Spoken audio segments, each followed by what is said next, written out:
So now this proximity thing, risks, opportunities, lives we desire. Back to this place, that is this place. And that is that fellow presenting his notions of electricity and electromagnetism. He had no formal education. He was trained as a bookbinder. He started learning his trade by reading the books that were being handed to the bookbinder. And he caught the eye of Sir Humphrey Davies, who was an eminent scientist in the 19th century, and said, you can have a free pass to the Royal Institution and go see what's going on there. Now, the thing about the Royal Institution, founded in 1799, was it was intended to make science relevant in people's lives. Now, what they specifically meant was not a museum to talk about science. They meant a place to turn science into technology and then commercialize it. Does that sound similar to what some of you do? To take technology and commercialize it. But here's the thing, in 1799, we did not have the word technology in English. It didn't exist. In 1799, they did not have the word commercialization. It didn't exist the way we use it today. So they were doing here what we aspire to do today. This fellow, Michael Faraday, he saw things, he understood things. He had a mathematical mind, but not all the tools of math. And so this friend of his, James Clerk Maxwell, converted some of Faraday's insights into equations, one of which is the Faraday-Maxwell equation. And these are Maxwell's equations. If these things had not occurred, none of the electronics, the digital, the AI, the anything, the dishwasher, none of it would exist. Now, I mentioned that our friend Einstein had 3 pictures on his wall. 1 was Faraday, 2, Clerk Maxwell, and 3, who's this guy? Schopenhauer. Now, just for fun, just since we're all twinians, we're optimists, we're entrepreneurs, this is the biggest pessimist in history. Almost all of our sorrows spring from the relations with other people. And even better, there's no doubt life is given to us to be got over. Okay, so he's not going to be a speaker here at Twin.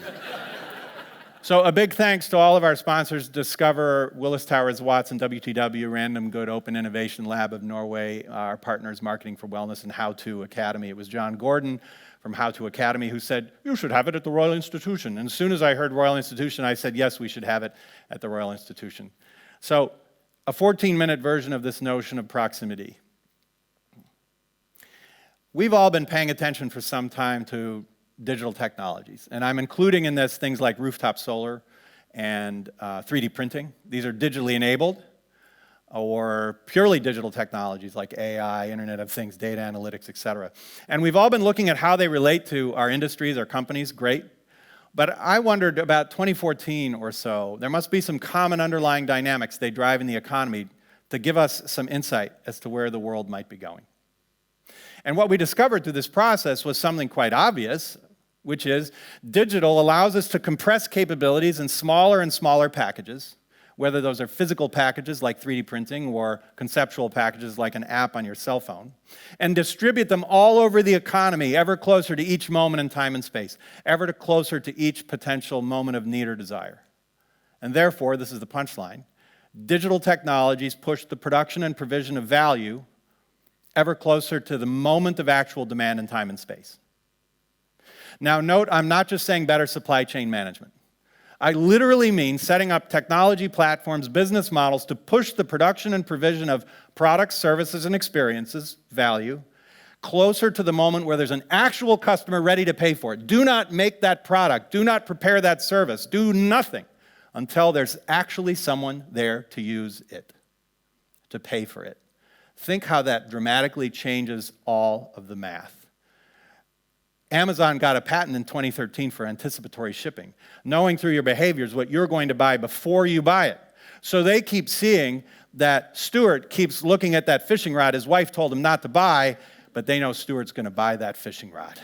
So they send that exact fishing rod to the distro center near his house before he's ordered the product.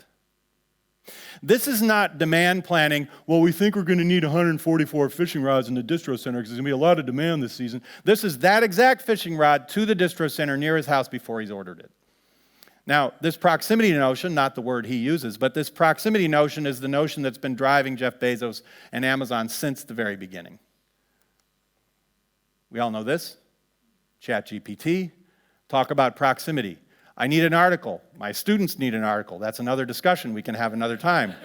I've got a blank sheet of paper. I've got sweat on my brow. I've got to figure out how to get the words onto the page. Or I toss in a query, and moments later, I have an essay. Now, I have to decide if it's the right essay. I have to decide what it needs to be saying, and is it accurate? Is it reflecting what I have in my heart and my head?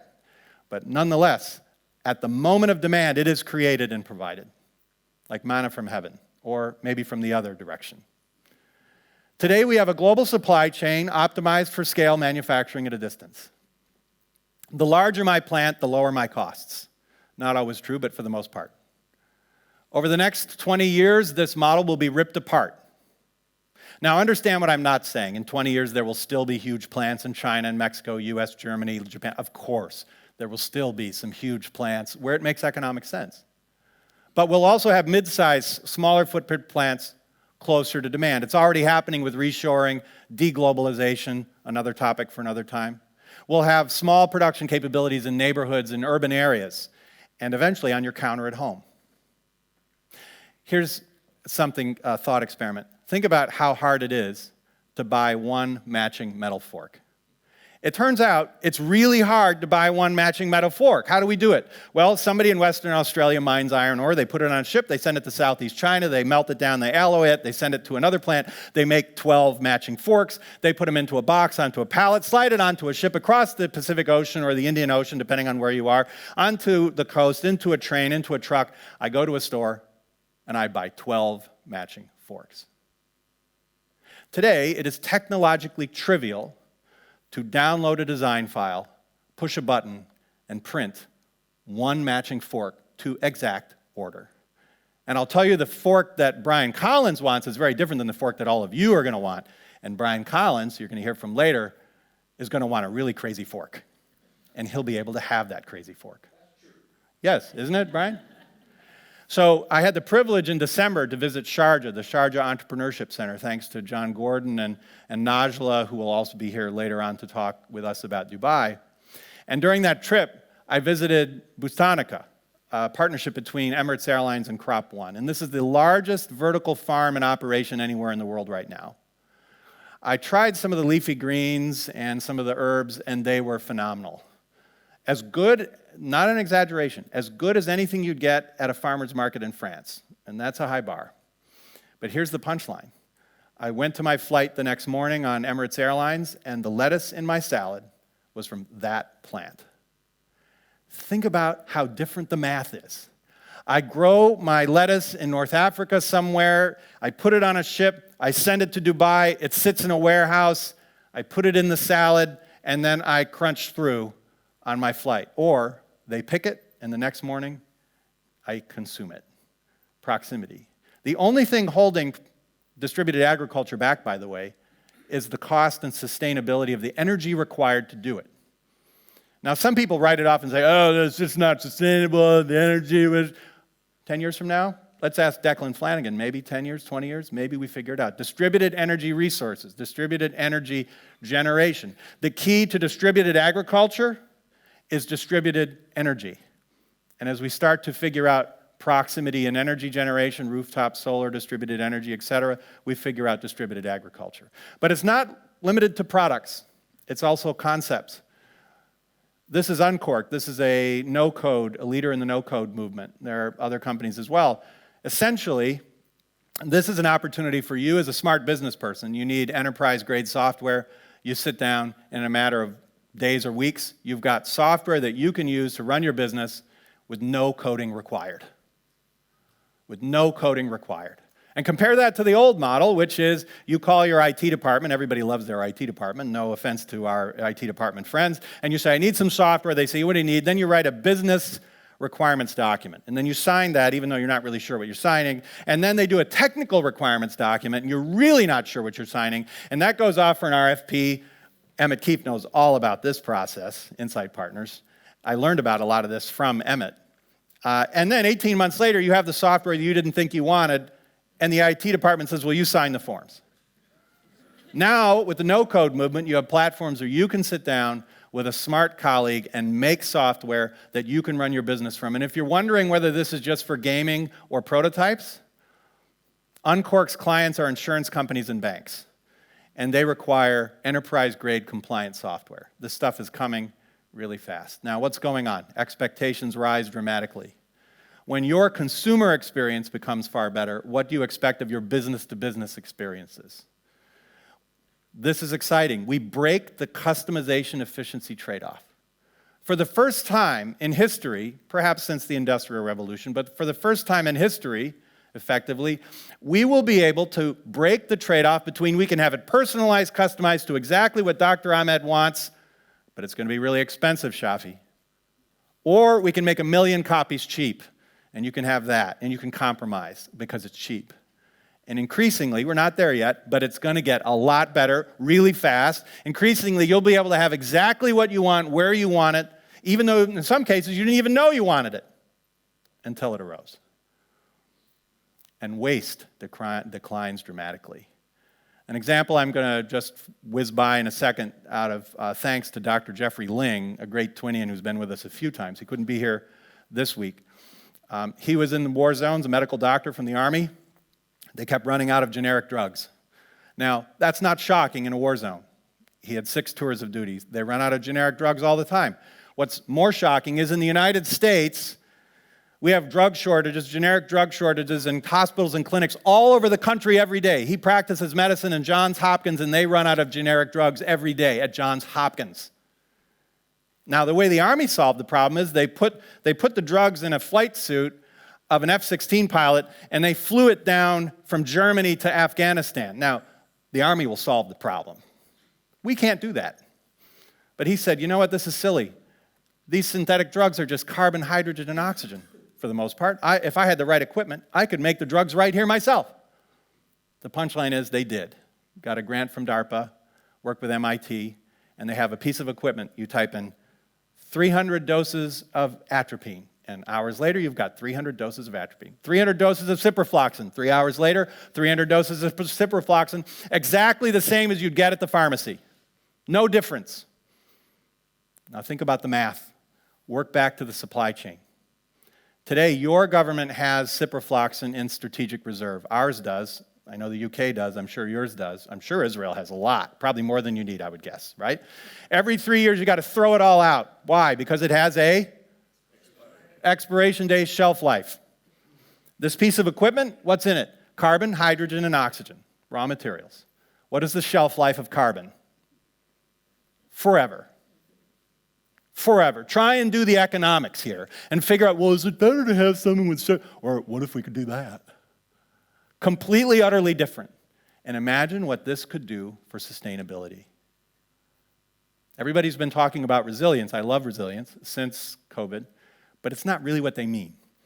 Our good friend and Twinian David Krakauer, the CEO of the Santa Fe Institute, explained to me early in the pandemic, he said, Robert, everyone's talking about resilience, but you know, apologies for the horrible accent. You know, in complexity theory, it has a specific definition. The specific definition is a system is assailed from an external exogenous force. How long does it take for that system to return to the way it was before? The way it was before. That's the technical definition of resilience. That's not what we want, is it? We want evolvability. We want adaptability. Proximity, the distributed capabilities at the moment on demand, that is evolvable, that is adaptable. Let's not copy what we did before. Flag of, anybody? Japan, maybe on a good day. Bangladesh, thank you, Dr. Ahmed, very good. About 15 years ago, the government said we are going to build enough electricity generation for the whole country, not only in 2025, but into the future. Now, governments make a lot of proclamations, but you know what's exciting about this is they did it. They accomplished it last year, ahead of schedule. They built enough electricity generation plants like this one. This is not one of them. It's just a nice picture that is a public domain. They built enough electricity generation plants to have enough BTUs that have enough electricity for the whole country. But here's the problem. They still have blackouts. They still have parts of the country that are not covered by the grid. The grid is not keeping up. So they can make the power at these plants, but they can't get it to the people who need it where they need it. Now, meanwhile, as this government process was building the 20th century solution for 21st century problems, this stuff was popping up, distributed solar. A good Twinian who founded Rahima Fruz started building these and battery backups. They made car batteries before. And he said, we're going to go into this battery backup thing. And they made distributed solar. Now, this was not driven by the government. This was just by the market and people saying, we really need a solution because our electricity keeps going off, or we don't have any electricity. So these started popping up. Now, what if the government had said, what we need to do?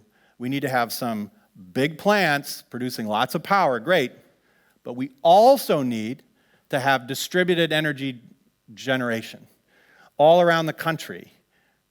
That's a hybrid model, and that's where all of your industries are going. And I want you to think about how that hybrid model works. Incidentally, that big plant, that 20th century plant, runs on hydrocarbons, which they don't have. So what does that do for resilience and evolvability? But they got a lot of sun. Now, in Sharjah, they have a partnership with Lightyear, a company that has created this beautiful car. We don't know if Lightyear's going to work out.